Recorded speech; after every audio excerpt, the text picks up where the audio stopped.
So mao ni ang binaliw guys no, diri sa Sugod, Cebu.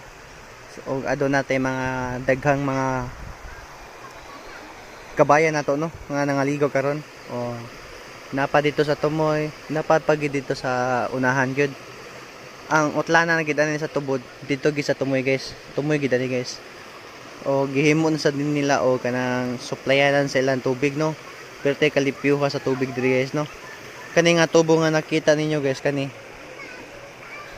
So to padaw na nga ito sa mga balay-balay. O ang gikunikan gid ani guys o kaning gikuha ang tubig ani guys no dito gid sa utlanan sa tubod.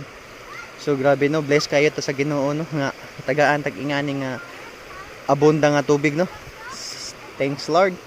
Okay, og dili sad na maglisod ang mga katawhan diri no.